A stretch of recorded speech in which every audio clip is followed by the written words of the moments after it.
ఈరోజు 6th John expiry Nifty expiry చాలా కేర్ఫుల్గా చేశాను. ఫస్ట్ కొంచెం లాస్ వచ్చింది, మళ్ళీ ప్రాఫిట్ వచ్చింది, మళ్ళీ అలా ఫైనల్గా ప్రాఫిట్లో ఎండ్ అయ్యాను. 6,000 ప్రాఫిట్.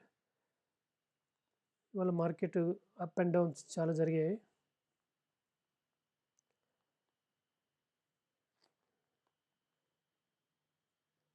సో ఇక్కడ ఉన్నప్పుడు లాస్ ఉంది, ఇక్కడ ప్రాఫిట్, మళ్ళీ ఇక్కడికి వెళ్ళింది. సో ఓవరాల్గా కవర్ చేశాను.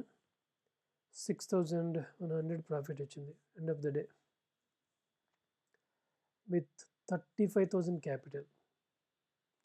35,000 క్యాపిటల్తో ఇది అన్అవైలబుల్ టు ట్రేడ్. ఇవాళ ప్రాఫిట్ ఇది.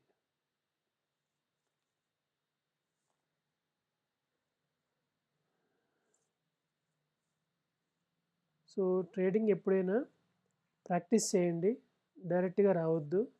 నెక్స్ట్ వచ్చేసి లోన్లో తీసుకురావద్దు. ఫస్ట్ కొంతకాలం మీరు ఓన్గా పేపర్ ట్రేడింగ్ చేయండి. మీకు బాగా అర్థమయ్యాకే ఎక్స్పైరీ అంటే ఏమవుతుంది, జీరో అయిపోతుంది, అలా అన్నీ తెలుసుకున్నాకే ట్రేడింగ్లోకి రండి.